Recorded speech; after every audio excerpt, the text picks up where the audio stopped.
दोस्तों, आपको आज ऐसी घटना का किस्सा सुनाने जा रहे हैं जिसके बाद आप ये जरूर कहेंगे हमारे देश की न्याय व्यवस्था में कानून अंधा होता है। योगी का आदेश कितना जरूरी था, ये बात समझने के लिए ये घटना सुप्रीम कोर्ट को भी देख लेनी चाहिए। नंदी के साथ देखने वाला ये व्यक्ति कौन है? क्या ऐसे आपके घर के आसपास भी लोग भिक्षा मांगने आते हैं? क्या आप उसकी पहचान पूछते हैं? क्या ये असली चेहरा है? आज ऐसी सच्चाई आपके सामने आएगी जब आप योगी के विरोधी होकर भी कहेंगे नेम प्लेट वाला फैसला एकदम सही था। नाम कुछ और, सच्चाई कुछ और साथ में भोलेनाथ का नंदी भी भगवा चोला, लेकिन सच्चाई होश उड़ाने वाली है। मेरठ पुलिस को जब यह आभास हुआ और उसे गिरफ्तार करने पहुंची तो पुलिस को समझ में नहीं आया योगी आदित्यनाथ का फैसला सही था या फिर सुप्रीम कोर्ट का रोक वाला आदेश। मेरठ के सिविल लाइंस थाना को सूचना मिली कि इलाके के लक्ष्मी नगर में एक व्यक्ति भिक्षा मांग रहा है, पर उसकी कहानी कुछ संदिग्ध लग रही है। इसकी सूचना पुलिस को मिलती हुई उसके पहले कुछ संगठनों को मिली और वो वहां पे पहुंच जाते हैं। वहां वो जो सच सामने लेकर आते हैं वो हैरान करने वाला था। तलाशी के दौरान इस संदिग्ध व्यक्ति के पास से 2 आधार कार्ड मिलते हैं। दोनों आधार कार्ड में फोटो और नाम एकदम अलग है। एक आधार कार्ड पे भूरा लिखा है और इसकी तस्वीर भी एकदम अलग है, जबकि दूसरे कार्ड पे नौशाद लिखा है और इसकी फोटो एकदम अलग है। आप दोनों आधार कार्ड को देखकर अंदाजा नहीं लगा सकते कि ये एक ही व्यक्ति का आधार कार्ड हो सकता है। एसपी सिटी आयुष विक्रम सिंह जो कहते हैं उस बात में बहुत गंभीरता है।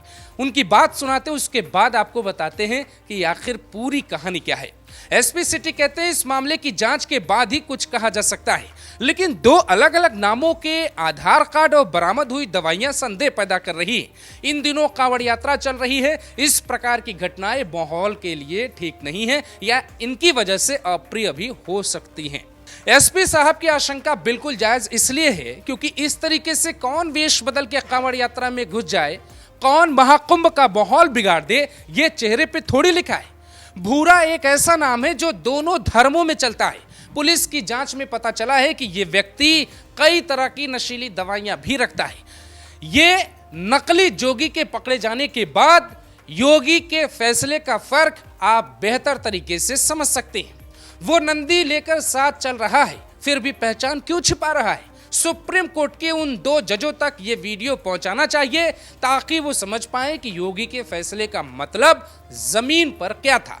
जिन्होंने योगी का फैसला शायद तथ्यों को पढ़े बिना ही पलट दिया। जमीन पे हकीकत जो है, क्या उसकी जांच कोर्ट को नहीं करनी चाहिए? दोस्तों, क्या कोर्ट के पास योगी सरकार की दलील सुनने तक का वक्त नहीं था, या फिर योगी सरकार के वकील सही से दलील रख नहीं पाए?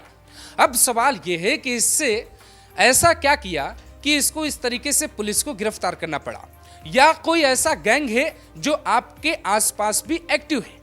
इस पूरे मुद्दे पर फिल्में तक बन चुकी हैं, फिर भी कोर्ट का ध्यान क्यों नहीं गया? अक्षय कुमार की फिल्म जॉनी LLB 2 में मुख्य आरोपी कोर्ट में अपना रूप बदल कर आता है, लेकिन जब पूछताछ में यह पता चलता है कि वो संत नहीं बल्कि मौलवी है तो जज साहब भी हैरान हो जाते हैं। ठीक ऐसी सच्चाई देश के भीतर भी है। ये व्यक्ति जिसे नौशाद कहा जा रहा है, ये लंबे वक्त से मेरठ के अलग अलग जगहों पे भिक्षा मांगता है। बाकायदे नंदी साथ लेकर चलता है, लोग इसको प्रणाम करते हैं तो ये आशीर्वाद देता है। अब सवाल उठता है कि नौशाद का मकसद क्या था?